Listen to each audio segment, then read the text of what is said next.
Good morning, everybody. I'm Theodore McKenzie here with Prince George's County Public Schools. I'm your local stationary engineer. I'm your support staff with plant operations to help you understand your building equipment better. Today, we're going to discuss a building air scrubber. You may find these in your buildings nowadays. We're going to discuss how to change their filters properly. Let us get to it.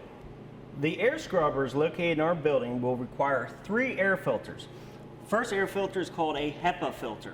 The second filter is a MERV 13 filter, and the third is a washable pre-filter. We're going to need all 3 of these filters to complete our process. The first thing we're going to do in the filter change process is we're going to turn the air scrubber off with the dial located on top of the unit. Turn it to off, the power is now off.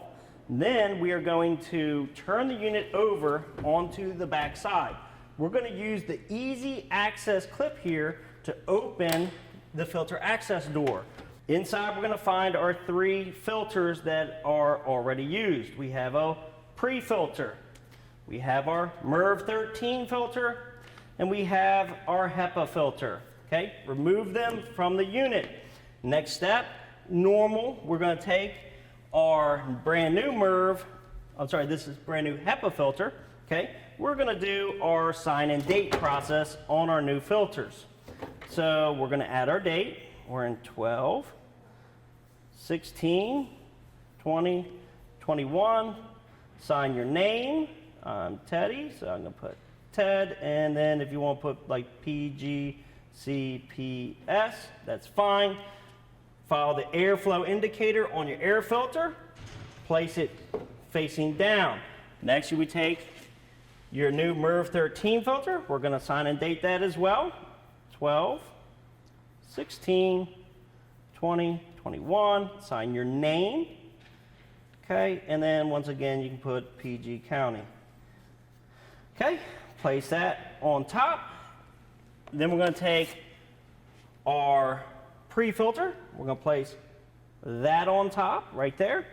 Then we can close our filter access panel door like so, and we're going to clip the clip back.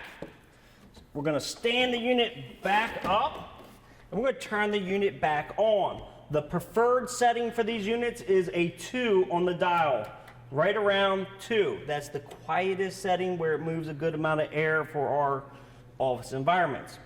Then, do not forget to take your dirty and old air filters, throw them on your building cart for easy access and projects, and move on to your next unit. It's that simple.